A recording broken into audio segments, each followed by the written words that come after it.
Olá pessoal, bom dia a todos. Estamos aqui para a nossa primeira aula da disciplina de leitura e produção de textos. E na aula de hoje vamos trabalhar o conteúdo das concepções de linguagem e o ensino de língua portuguesa aqui no Brasil. E, consequentemente, o ensino da leitura. Eu posso começar dizendo que o ensino de língua portuguesa aqui no Brasil, por muito tempo, focou exclusivamente na abordagem e na memorização de regras gramaticais.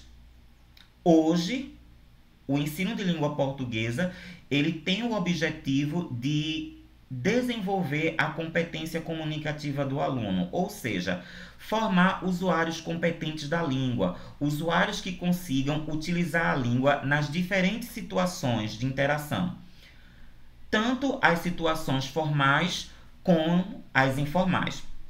Essas duas formas de trabalhar a língua portuguesa não surgiram do nada, mas surgiram por conta das concepções de linguagem.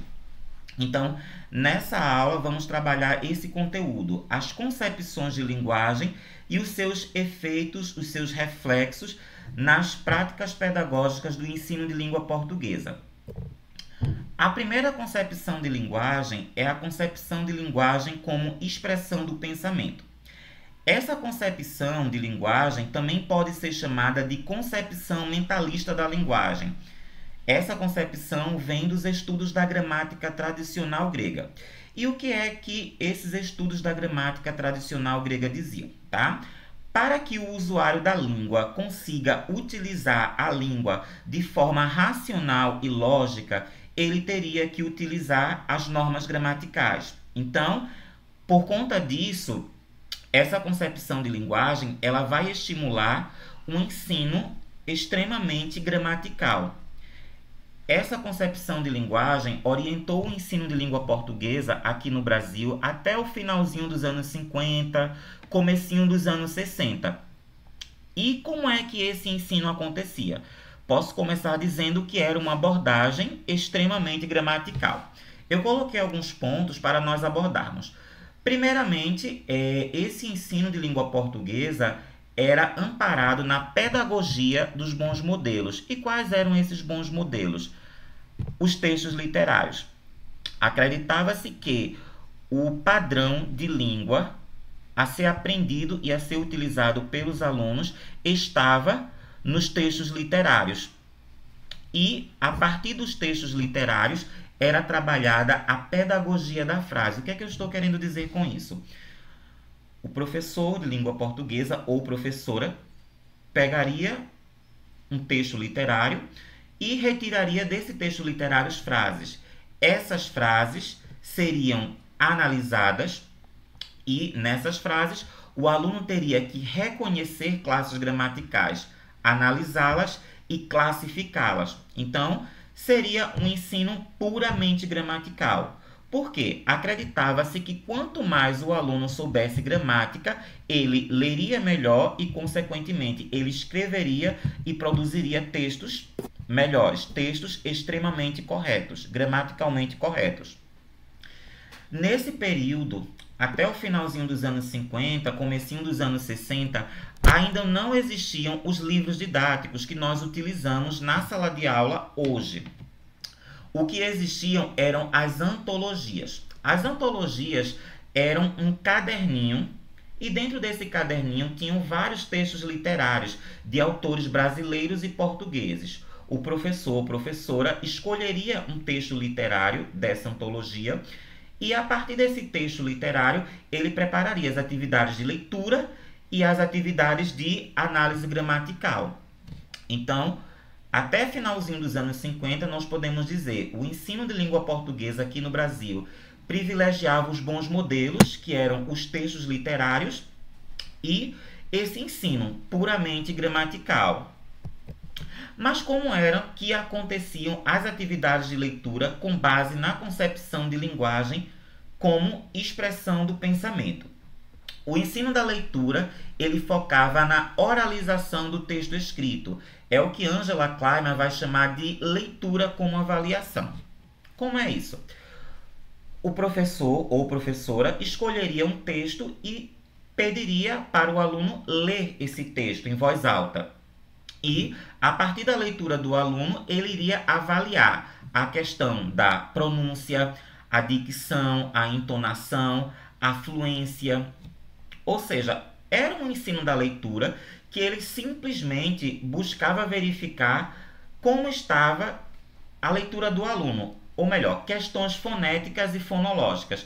Esse aluno lia bem? Ele pronunciava corretamente? Como era a dicção dele? Como era a entonação? Como era a sua fluência?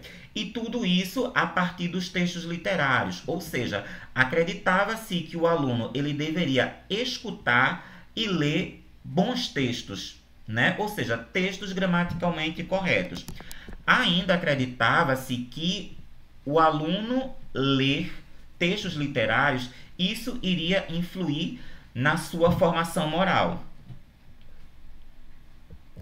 Quando a gente chega lá nos anos 60, comecinho dos anos 60, vai surgir uma nova concepção de linguagem. É a concepção de linguagem como instrumento de comunicação. Alguns autores da linguística vão chamar essa concepção como concepção comunicacional. Essa concepção de linguagem, ela vem dos estudos da linguística estrutural, linguística estruturalista, e também ela vem dos estudos da teoria da comunicação e da informação. E esses estudos, eles acreditavam que a língua era um recurso que simplesmente emitia uma mensagem de um autor para um destinatário. Porém, nessa emissão da mensagem não havia trocas. Cada um tinha papéis específicos. O autor da mensagem, ele iria emitir uma mensagem, o destinatário ou também receptor, ele simplesmente receberia essa mensagem e decodificaria essa mensagem. Essa concepção de linguagem vai surgir lá no comecinho dos anos 60 aqui no Brasil e vai influenciar o ensino de língua portuguesa. Então, é a partir daí que vai surgir um ensino com foco no estudo das funções da linguagem. Função emotiva ou expressiva, apelativa ou conativa, função emotiva, função fática, função metalinguística e função referencial. Nesse período aqui, a partir do comecinho dos anos 60, a gramática ela vai perder um pouco de espaço na sala de aula. Ela não vai sumir da sala de aula, mas ela vai perder o espaço, porque o grande foco do ensino de língua portuguesa vai ser justamente as análises textuais, com base nas funções da linguagem. A gramática ela ainda vai estar presente na sala de aula, porém de uma forma bem resumida e mais simplificada. O ensino de língua portuguesa vai focar, como eu disse anteriormente, nas análises textuais, né?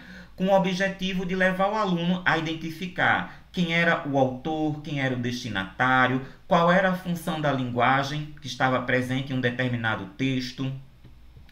E a gramática ela vai estar presente por meio de exercícios instrumentais. Eu acredito que alguns de vocês podem até ter chegado a estudar com base nesse tipo de exercício. Exercícios instrumentais do tipo de colunas, né? Você ligar um determinado conceito a uma coluna, ou então os tipos de exercício siga o modelo. Por exemplo, classificar o sujeito. Tinha um modelo logo no começo do exercício e o aluno iria repetir aquele modelo em umas 8 ou 10 frases. Com isso, ele memorizaria aquela prática e iria repetir. Então, eram exercícios bem instrumentais de classificação morfológica e sintática que levavam o aluno a memorizar algo a partir da constante repetição. Esse ensino, como eu disse, surgiu a partir dos anos 60 aqui no Brasil. Mas como eram que aconteciam as atividades de leitura com base na concepção de linguagem como instrumento de comunicação? A leitura as atividades de leitura privilegiavam a decodificação. O que é isso, Silvio? Leitura como decodificação. Eram atividades de leitura que simplesmente levavam o aluno a localizar uma determinada informação no texto, extrair essa informação e reescrevê-la no seu caderno, na íntegra. Então, eram atividades bem mecânicas e atividades repetitivas, que simplesmente levavam o aluno a procurar uma determinada informação no texto e reescrevê-la na íntegra no seu caderno. O grande foco desse período aqui, a partir dos anos 60 até comecinho dos anos 80, como eu disse anteriormente, são as análises textuais, com foco nas funções da linguagem. Esse período aqui é um período em que a gente pode até apontar como aspecto positivo a uma pequena diversidade textual. O que é que eu estou querendo dizer com isso? Lembram que até no finalzinho dos anos 50 não existiam os livros didáticos e só estavam presentes na sala de aula os textos da esfera literária? Quando a gente chega lá no comecinho dos anos 60, vão surgir os livros didáticos de língua portuguesa. Nós vamos estudar isso de forma mais aprofundada na aula online do próximo sábado. Então, lá no comecinho dos anos 60, vão surgir os primeiros livros didáticos de língua portuguesa. E esses livros didáticos já vão trazer uma pequena diversidade textual, como notícias, reportagens, charges, tirinhas, histórias em quadrinhos. E, a partir dessa pequena diversidade textual, vão ser realizadas as análises textuais. Como assim, Silvio? As análises textuais com o objetivo de identificar quem era o autor, quem era o possível destinatário, quais eram as funções da linguagem que estavam presentes naquele texto. Eu trouxe aqui duas atividades para nós observarmos, tá? Essas atividades são do livro Português Dinâmico de Siqueira e Bertoli.